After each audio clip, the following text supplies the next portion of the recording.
Video start करने से पहले अगर आपने हमारे चैनल को अभी तक सब्सक्राइब नहीं किया है तो प्लीज़ सब्सक्राइब करें, लाइक करें, शेयर करें और बेल आइकन को दबाना ना भूलें। धन्यवाद। नमस्कार दोस्तों, स्वागत है आप सभी का सीखो इंडिया क्लासेस में। पिछले टॉपिक में अपन ने बात की थी, पर्यावरण का मुद्दा लेके चल रहे थे। अपन ने देखा था इकोलॉजी क्या होता है, इकोसिस्टम क्या होता है। इकोसिस्टम के बारे में अपन ने बताया था कि जैविक और अजैविक घटकों के पारस्परिक अंतर क्रियाओं से जिस पारिस्थितिकी में जिस तंत्र का निर्माण होता है उसको अपन इकोसिस्टम कहते हैं। उसके बाद बताया था कि इकोसिस्टम के दो कारक होते हैं या दो घटक होते हैं, एक तो था जैविक और एक था अजैविक, और उसके पारस्परिक अंतर क्रियाओं का अध्ययन भी अपन ने किया था। आज अपन बात करते हैं उसी के आगे कि जो इकोसिस्टम है उसका कितने प्रकार होते हैं। इकोसिस्टम इकोसिस्टम के बेसिक से या पारिस्थितिकी जो तंत्र है, पारिस्थितिकी तंत्र, इकोसिस्टम या पारिस्थितिकी तंत्र दो प्रकार का होता है। पहला होता है इसमें प्राकृतिक और दूसरा होता है इसी में कृत्रिम। कृत्रिम बोल दो चाहे आर्टिफिशियल बोल दो, प्राकृतिक को नेचुरल बोल दो। अब प्राकृतिक को भी अपन दो भागों में अगर बांटे तो एक तो था इसी में जलीय जलीय प्राकृतिक इकोसिस्टम, ठीक है। एक हो जाएगा इसमें स्थलीय, और ये आपको पता है कि पृथ्वी पर स्थलीय भाग कितना है, 29% और जलीय भाग कितना है, 71%। इसी में जलीय भाग या जलीय पारिस्थितिकी तंत्र है, उसको भी अगर मैं दो भागों में बांटू तो एक तो हो जाएगा इसमें स्वच्छ जल और एक हो जाएगा इसमें लवणीय जल। और ये आपको भी पता है कि जो लवणीय जल होता है वो कहां पे पाया जाता है, एक तो हो जाएगा अपना सागर, एग्जाम्पल देख रहे हैं, और दूसरा हो जाएगा महासागर। और ये अगर मैं बात करूं कि जो अपनी संपूर्ण पृथ्वी है उस पर लवणीय जल कितना है, तो लवणीय जल के बारे में मैंने बताया था कि 97% भाग पर पृथ्वी पे क्या है, लवणीय जल है। और स्वच्छ जल की बात की जाए तो वो कितना प्रतिशत है, 3% है। यह स्वच्छ जल कहां कहां पाया जाता है, तो पहला ध्यान में रखना है जो अपनी झीलें हैं, 2 नंबर पे नहर है, 3 नंबर पे अगर मैं बात करूं इसी में तो नदियां हैं, एक अपना झरने हैं, ये जलप्रपात वगैरह ये सारे के सारे किस में आ जाएंगे, इसी में आ जाएंगे, ठीक है। उसके बाद अगर मैं बात करूं कि स्वच्छ जल है उसको भी अपन दो भागों में और बांट सकते हैं, एक तो हो जाएगा लोटिक, एक हो जाएगा एलोटिक। लोटिक में कौन सा होगा कि जिसमें पानी लौट के आता है, जैसे मान लो कि नहर में पानी लौट के आएगा, नदियों में और झरनों में लौट के आएगा, तो उसको क्या बोल देंगे, लोटिक स्वच्छ जलीय पारिस्थितिकी तंत्र, ठीक है। और उसके बाद में अगर मैं बात करूं इसी में कि जो झीलों में पानी होता है वो लौट के नहीं आता, एक जगह इकट्ठा रहता है, तो उसको क्या बोल देंगे अपन, एलोटिक, ठीक है। इसी में अगर स्थलीय भाग को भी अगर मैं बांटू, प्राकृतिक में स्थलीय प्राकृतिक इकोसिस्टम है, उसका जो पहला एग्जाम्पल के तौर पे समझे अपन तो पहला हो जाएगा अपने घास के मैदान। घास के मैदान, जितने भी घास के मैदान है वो किस में आ जाएंगे, स्थलीय पारिस्थितिकी तंत्र में, ठीक है। दूसरा इसी में आ जाएंगे वन, ठीक है, जितने भी वन है वो स्थलीय में आएंगे। और जो तीसरा है इसमें आ जाएगा मरुस्थल। मरुस्थल जितने भी है, सहारा का मरुस्थल है, अपना जो थार का मरुस्थल है, ये राजस्थान का जो मरुस्थलीय भाग है, ये सारा सारा इकोसिस्टम किस में आएगा, स्थलीय भाग में। अगर मैं कृत्रिम की बात करूं या आर्टिफिशियल की बात करूं तो आर्टिफिशियल जो पारिस्थितिकी तंत्र है उसको भी दो भागों में अगर मैं बांटूं तो एक तो हो जाएगा इसमें क्या, अर्ध या सेमी जिसको बोल सकते हैं अपन, ठीक है। और दूसरा हो जाएगा इसमें पूर्णतः कृत्रिम इकोसिस्टम, या फिर एक बोल दो कि अर्ध कृत्रिम इकोसिस्टम।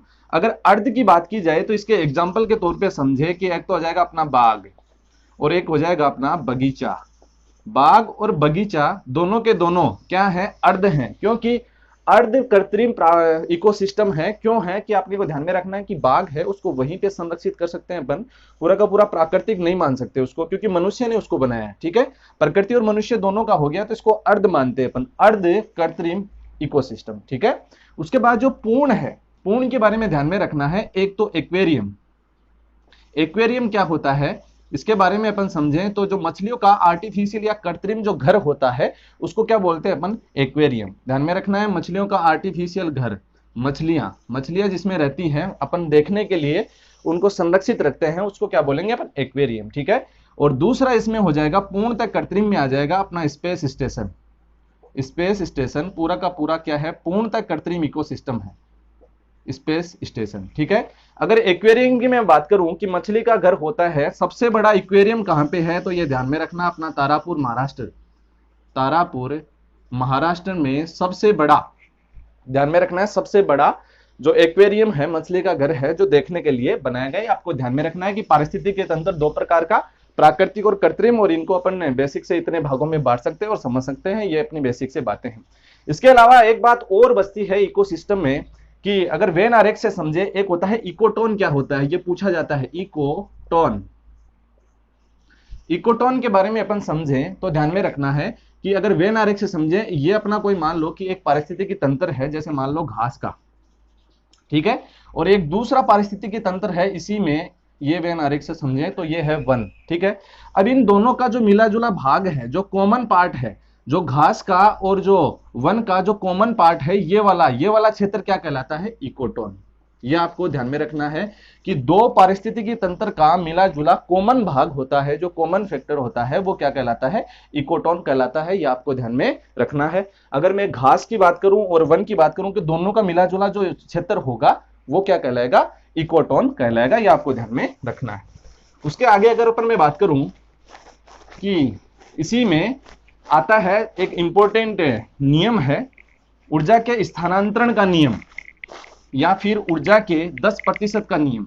ठीक है, ऐसे कैसे एग्जाम में पूछा जाता है कि ऊर्जा के स्थानांतरण का नियम क्या होता है, इसके बारे में चर्चा करते हैं अपन। ऊर्जा के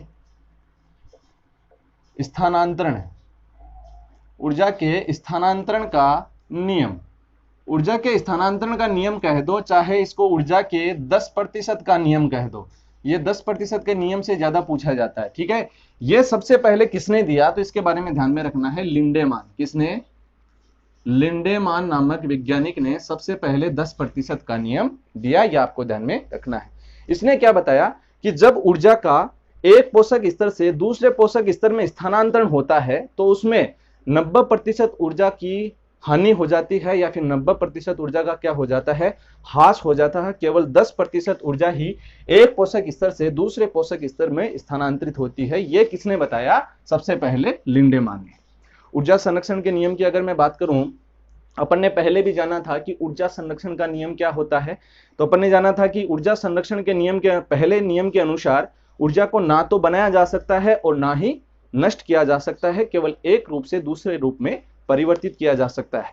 और अगर दूसरा नियम अपन ने जाने तो क्या होता है, दूसरा नियम ऊर्जा संरक्षण का, कि ऊर्जा का एक रूप से दूसरे रूप में परिवर्तन होता है तो संपूर्ण ऊर्जा का कभी भी उपयोग में नहीं लिया जा सकता, कुछ ना कुछ उसमें हानि होती है। ठीक है, और इसी हानि को लेकर इन्होंने बात की कि लिंडेमान ने ऊर्जा के स्थानांतरण का नियम दिया या 10% का नियम दिया। इन्होंने क्या कहा कि ऊर्जा का एक पोषक स्तर से दूसरे पोषक स्तर में स्थानांतरण होता है तो केवल 10% ऊर्जा का ही स्थानांतरण होता है, बाकी 90% ऊर्जा की हानि हो जाती है, या फिर 90% ऊर्जा का क्या हो जाता है, ह्रास हो जाता है। ये किसने बताया, लिंडेमान ने। इसके अनुसार अपन समझें कि मान लो ये अपना जो सूर्य है, सूर्य आपको भी पता है कि ऊर्जा का सबसे बड़ा स्रोत है जो कभी भी नष्ट नहीं होगा। ठीक है, ऊर्जा का सबसे बड़ा स्रोत, ऊर्जा का सबसे बड़ा, ऊर्जा का सबसे बड़ा स्रोत है जो कभी भी नष्ट नहीं होगा।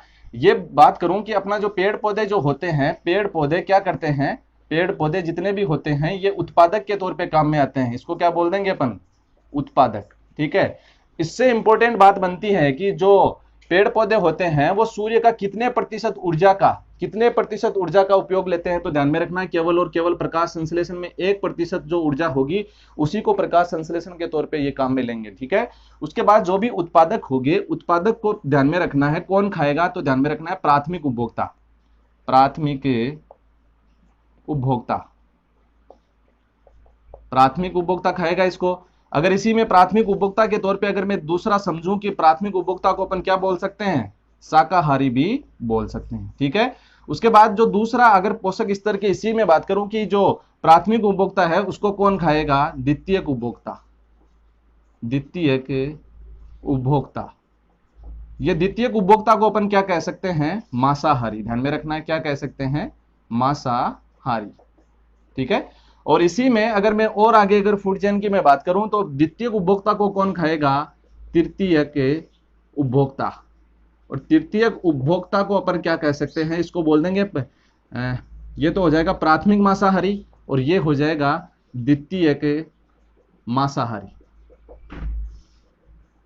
ठीक है, तो ऊर्जा संरक्षण के स्थानांतरण के नियम की अगर अपन बात करें तो ऐसे समझे, जरा एक बार एग्जांपल के तौर पे समझे कि मान लो पेड़ पौधों में ऊर्जा अपन ने ली कितनी, 5000 जूल, 5000 जूल ऊर्जा ली अपन ने पेड़ पौधों से। ठीक है, तो जब प्राथमिक उपभोक्ता उसको खाएगा या जो शाकाहारी जो खाएगा उसमें ऊर्जा का मैंने बोला कि 10% ही स्थानांतरण होगा, बाकी 90% का क्या हो जाएगा, ह्रास हो जाएगा। तो जो 5000 है जूल है उसका 10% कितना हो जाएगा, 500 जूल।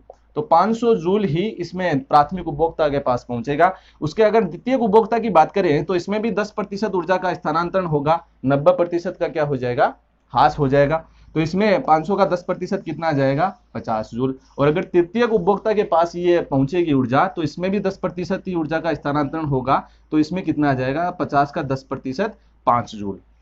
ऐसे करके अपन ने बात की कि एक बात ध्यान में रखनी है कि सूर्य से आने वाली जो भी प्रकाश है उसका केवल 1% ही पेड़ पौधे उपयोग में लेते हैं। ये इसका क्या है, अपवाद है। किसका ध्यान में रखना है, जो 10% का नियम का अपवाद कौन सा है, यही प्रकाश संश्लेषण वाला। ठीक है, उसमें ध्यान में रखना है 10% ऊर्जा का स्थानांतरण होता है, बाकी सबका क्या हो जाता है, 90% ऊर्जा की क्या हो जाती है, हानि हो जाती है।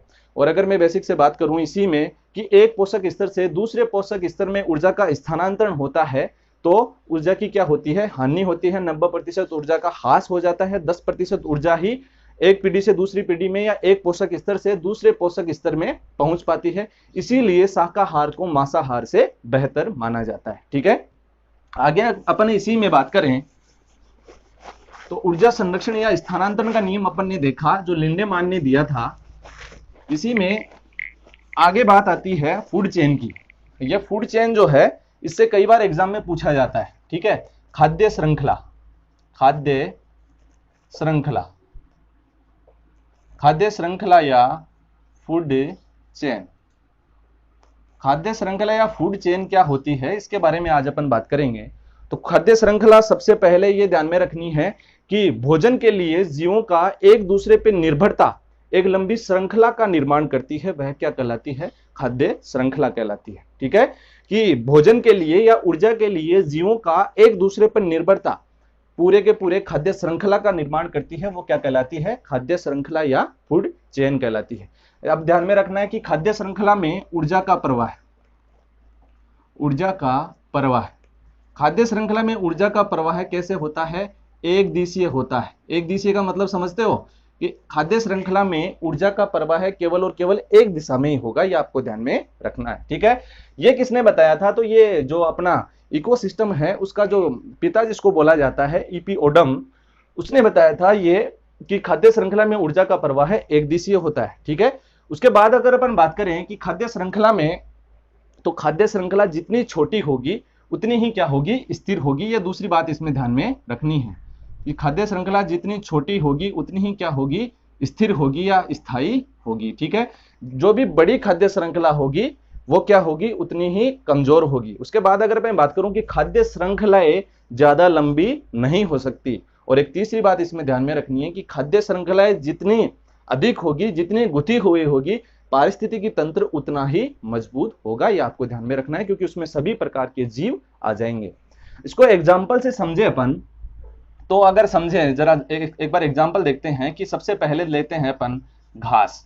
घास को कौन खाता है, तो ध्यान में रखना टिड्डा। घास को खाता है कौन, टिड्डा। और टिड्डे को कौन खाता है, मेंढक। मेंढक को कौन खाता है, शरप। और शरप को कौन खाता है, तो ध्यान में रखना पहले मोर भी खा सकता है और बाज भी खा सकता है। ऐसे के ऐसे पूरी खाद्य श्रृंखला का निर्माण हो गया। इसको क्या बोल देंगे अपन, घास क्या है यहाँ पर, उत्पादक है। ठीक है, जो टिड्डा क्या है, ये क्या है, प्राथमिक उपभोक्ता। ठीक है, मेंढक क्या हो गया यहाँ पे, द्वितीयक उपभोक्ता।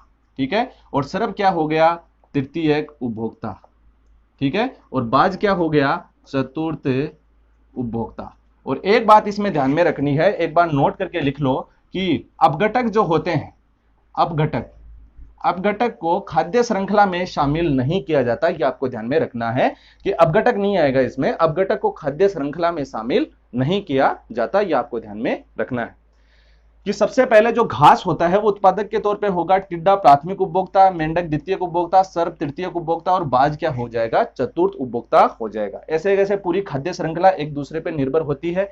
अगर पेड़ या घास अगर कम पड़ जाए तो टिड्डे के लिए खतरा है, टिड्डे कम पड़ गए या फिर कीट कम पड़ गए तो मेंढक के लिए खतरा है, शरप अगर कम पड़ गए या ज्यादा हो गए तो भी दिक्कत है, बाज कम हो गए तो भी दिक्कत है। पूरा पारिस्थितिकी तंत्र एक दूसरे से संतुलन में तभी बना रहेगा जब खाद्य श्रृंखला एक दूसरे से जुड़ी हुई होगी। एक जगह से भी अगर खाद्य श्रृंखला टूटती है तो पूरी जैव विविधता के लिए सबसे बड़ा खतरा हो सकता है। इसकी अपन आगे अगर समझे डायग्राम द्वारा, तो डायग्राम द्वारा समझे तो ध्यान में रखना है कि सबसे पहले ये समझो जरा, सबसे पहले यहां पे देखो जो घास है उसको कौन खा रहा है, टिड्डा खा रहा है। और अगर टिड्डे की मैं बात करूं तो टिड्डे को कौन खा रहा है, तो अपन ने जाना कि टिड्डे को कौन खा रहा है, मेंढक खा रहा है। और मेंढक को कौन खा रहा है, शरप खा रहा है। और शरप को कौन खा रहा है, तो ध्यान में रखना बाज खा रहा है।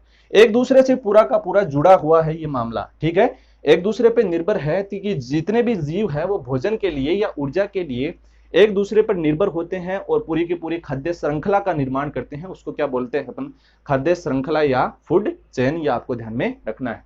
इसी के अगर दूसरा एग्जांपल इसी में समझे तो एक और एग्जांपल ले लेते हैं। जैसे मान लो घास है, घास को कौन खाता है, खरगोश खाता है, ठीक है। और खरगोश को कौन खाता है, जैसे मान लो कि अपन छोटी खाद्य श्रृंखला ले लें क्योंकि खाद्य श्रृंखला जितनी छोटी होगी उतनी ही क्या होगी, स्थिर होगी।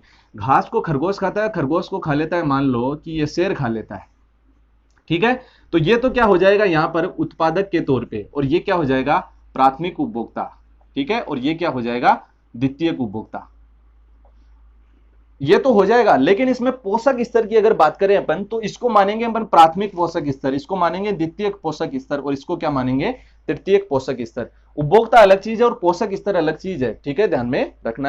जैव आवर्धन या बायोमैग्निफिकेशन के बारे में बात करें तो इससे भी कई बार एग्जाम में क्वेश्चन पूछे जाते हैं। अब ये होता क्या है बायोमैग्निफिकेशन या फिर जैव आवर्धन, तो ध्यान में रखना है कि खाद्य श्रृंखला में अजैव निम्नीकृत, ध्यान में रखना है, अजैव निम्नीकृत, खाद्य श्रृंखला में अजैव निम्नीकृत पदार्थों के प्रवेश करने पर एक पोषक स्तर से दूसरे पोषक स्तर में इनकी सांद्रता का मान बढ़ता ही जाता है, जिसको क्या बोलते हैं अपन, जैव आवर्धन कहते हैं। दोबारा समझे जरा कि खाद्य श्रृंखला जो भी होगी उसमें अजैव निम्नीकृत पदार्थ की बात करें, जैसे डीडीटी ले ले अपन, तो डीडीटी का एक पोषक स्तर से दूसरे पोषक स्तर में जाने पर इसकी सांद्रता का मान क्या हो जाएगा, बढ़ता ही जाएगा, जिसको क्या बोलेंगे अपन, जैव आवर्धन या बायोमैग्निफिकेशन, ठीक है। अगर इसी में एग्जांपल से समझे अपन तो डीडीटी इंपॉर्टेंट मामला है। यहां से कई बार एग्जाम में सीधा का सीधा पूछ लेता है कि डीडीटी का पूरा नाम क्या होगा। तो डीडीटी का पूरा नाम ध्यान में रखना है, सबसे पहले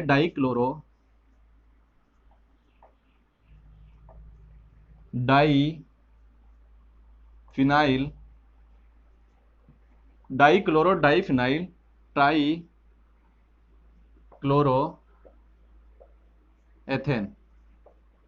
ठीक है। ऐसे पूरा नाम इसका ध्यान में करना है कि डाइक्लोरोडाइफिनाइल ट्राइक्लोरोएथेन डीडीटी का पूरा नाम है, जो कई बार एग्जाम में ऐसे कैसे पूछा जाता है।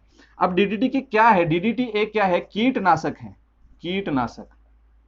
कीटनाशक सबसे पहले ध्यान में रखना है। ऐसे कैसे पूछ सकता है कि डीडीटी क्या है, कीटनाशक है, पीड़कनाशक है, या फिर और कोई ऑप्शन दे दे कि अपने को पूछ सकता है ना। तो डीडीटी क्या है, कीटनाशक है। इसका सबसे पहले खोज किसने की थी या किसने इसने प्रयोगशाला में किसने बनाया था, तो बनाने की बात में ध्यान में रखना है तो वैज्ञानिक पॉल मूलर नामक वैज्ञानिक ने 1948 में इनको क्या मिला था, नोबेल प्राइज भी मिला था। किसके लिए, डीडीटी के लिए नोबेल पुरस्कार मिला था पॉल मूलर को 1948 में डीडीटी के निर्माण के लिए। डीडीटी क्या है, कीटनाशक है जो हमारी कीटों को क्या कर लेती है या फिर कीड़ों को क्या कर लेती है, नष्ट कर। डीडीटी के बारे में अपन जाने एक दो फैक्ट और हैं कि 1954 की बात है और एक 1955 की बात है। उस समय अपना जो मलेरिया है उनके पेशेंट बहुत ज्यादा मिलते थे। आपको पता है कि मलेरिया एक मच्छरों से होने वाला रोग है, और ये अगर देखा गया 1954 में डीडीटी का उपयोग थोड़ा कम ही था, ठीक है। उस समय देखा गया कि 32 लाख जो रोगी हैं वो पाए गए किसके, मलेरिया के। लेकिन 1955 में आंकड़ा आ गया सीधा का सीधा कितने लाख पर, 2 लाख पर। दिन रात का फर्क हो गया। ये हुआ किसके कारण, तो ध्यान में रखना है, कीटनाशक का उपयोग किया, किसका, डीडीटी का उपयोग हुआ, उसके कारण ये दिन रात का फर्क आ गया। क्योंकि जो जो अपने मलेरिया के परजीवी है पानी के ऊपर पाए जाते हैं, उसमें अगर कीटनाशक डीडीटी का आपने छिड़काव कर दिया तो कीटनाशक मर गए सारे के सारे, उनके लार्वा जो है वो मर गए, नष्ट हो गए, उसके कारण मच्छर नष्ट हो गए। तो आपको पता है कि मलेरिया के पेशेंट में क्या आएगी, कमी आएगी। उसके बाद अगर अपन बात करें, इसी में एक दो फैक्ट और बच जाते हैं कि जो डीडीटी है उसका सूत्र क्या होता है। तो डीडीटी के सूत्र के बारे में ध्यान में रखना है कि C14H9Cl5, ये डीडीटी का सूत्र है। ऐसे का ऐसे आता है एग्जाम में कि डीडीटी का सूत्र C14H9Cl5, ये डीडीटी का सूत्र है। इसका नाम क्या है, डाइफिनाइल ट्राइक्लोरोएथेन, ठीक है। उसके बाद अपन बात करें कि 1948 से लेकर 1970 तक सबसे ज्यादा डीडीटी का उपयोग हुआ। ये पूछा जाता है कि डीडीटी का उपयोग सबसे ज्यादा कब हुआ, तो 1948 से लेकर 1970 के दशक की अपन बात करें तो सबसे ज्यादा डीडीटी का उपयोग हुआ। लेकिन अगर भारत की बात की जाए तो भारत में बुद्धिजीवी हैं, तो भारत में 1984 से 1985 के लगभग डीडीटी का क्या हुआ, बैन कर दिया, ये इस पर प्रतिबंध लगा दिया। प्रतिबंध कब लगाया गया भारत में, ये भी पूछ सकता है कि डीडीटी का प्रतिबंध भारत में कब लगाया गया, 1984 से 1985। अब इसका ये जो कीटनाशक है या फिर जो मलेरिया के परजीवी हैं वो तो नष्ट हो गए, लेकिन इसको पारिस्थितिकी तंत्र या इकोसिस्टम में बहुत ज्यादा प्रभाव पड़ा। बहुत ज्यादा पारिस्थितिकी तंत्र में कीट और जीव है वो मारे गए। उसके कारण मैं बात करूं कि अपने जो घरों की बात की जाए, अपना सिंपल से अपने लैंग्वेज की बात करें, तो अपने आसपास के क्षेत्र में आज से 10 साल पहले की अपन बात करें तो अपने घरों में जो छोटी छोटी जो गोरियां होती थी या जो चिड़िया होती थी, वो बहुत से हमारे जो आसपास का वातावरण में सबसे ज्यादा देखने को मिलती थी। लेकिन आज क्या हो रहा है, आज कोई एक आध देखने को मिल जाती है, बाकी देखने को नहीं मिलती। ये प्रभाव किसके कारण पड़ा, कीटनाशक के कारण। और कीटनाशक की बात की जाए तो कीटनाशक जो होते हैं या जो डीडीटी होती है वो उनका पाचन नहीं हो सकता। खाद्य श्रृंखला में जो जितने भी जीव हैं वो डीडीटी का पाचन नहीं कर पाते, उसके कारण उनकी सांद्रता बढ़ जाती है और जीव जितने भी हैं वो मर जाते हैं, ठीक है। अगर इसकी मैं अपन बात करूं कि गोरिया की अपन ने बात कर ली कि वो आजकल नष्ट हो गई है, उसी का जो किसका प्रभाव है, जैव पारिस्थितिकी तंत्र में भी ये प्रभाव है। इसका प्रभाव जैसे कैसे बढ़ता है इसकी अपन बात करें कि जैसे मान लो अपन ने इकोसिस्टम में खाद्य श्रृंखला देखी थी, सबसे पहले घास था। घास को कौन खा रहा था, टिड्डा। टिड्डे को कौन खा रहा था, मेंढक। मेंढक को कौन खा रहा था, शरप। शरप को कौन खा रहा था, मोर। और मोर को कौन खा रहा था, तो ये अपन ध्यान में रखना, गिद्ध। हाँ, ये गिद्धों की संख्या आजकल बहुत ही कम हो गई है।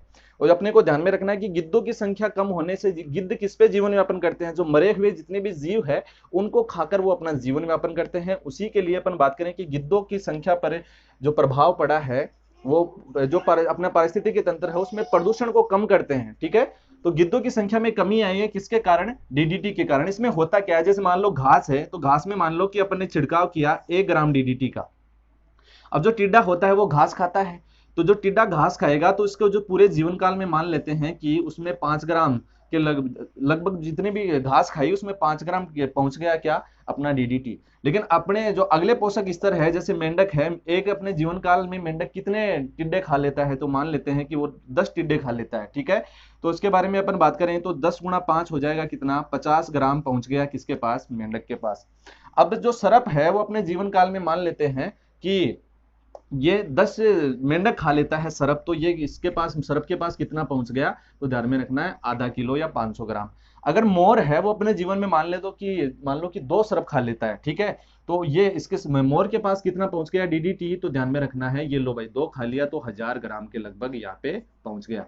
और अगर एक गिद्ध है वो अपने जीवन काल में मान लो कि 5 मोर भी खाता है, तो कितना पहुंच गया उसके पास, तो ये लो भाई 5000 ग्राम या 5 किलो के लगभग उसके शरीर में पहुंच गया। उसका पाचन नहीं हो पाता। मैंने बोला कि जो बायो मैग्निफिकेशन है, जैव आवर्धन है, वो डीडीटी जो कीटनाशक है उनका जो खाद्य श्रृंखला में जितने भी जीव हैं वो डीडीटी का क्या नहीं कर पाते हैं भाई, पाचन नहीं कर पाते हैं। ये एक जीव से दूसरे जीव में इनकी सांद्रता का मान देखो बढ़ता ही जा रहा है। तो बढ़ेगा तो गिद्ध के अंदर कितने पहुंच गया, ये एक गिद्ध के अंदर 5 किलो के लगभग पहुंच गया तो उसके शरीर में क्लोट बन जाएंगे और उनकी मृत्यु होने लग जाएगी। तो इसी का कारण में अगर मैं बात करूं कि गिद्धों के नष्ट होने का प्रमुख कारण क्या है, ये अपना डीडीटी है। इसी का अपन ने उपयोग किया, उसी के कारण पूरा पारिस्थितिकी तंत्र है वो असंतुलन में आया। आज अपन ने बात की खाद्य श्रृंखला के बारे में, इकोसिस्टम के बारे में, उसके प्रकार के बारे में, और जो लिंडेमान है उसका नियम 10% के नियम के बारे में। आगे अपन और बात करेंगे अपना पर्यावरण का मिला जुला एक नेक्स्ट टॉपिक। धन्यवाद।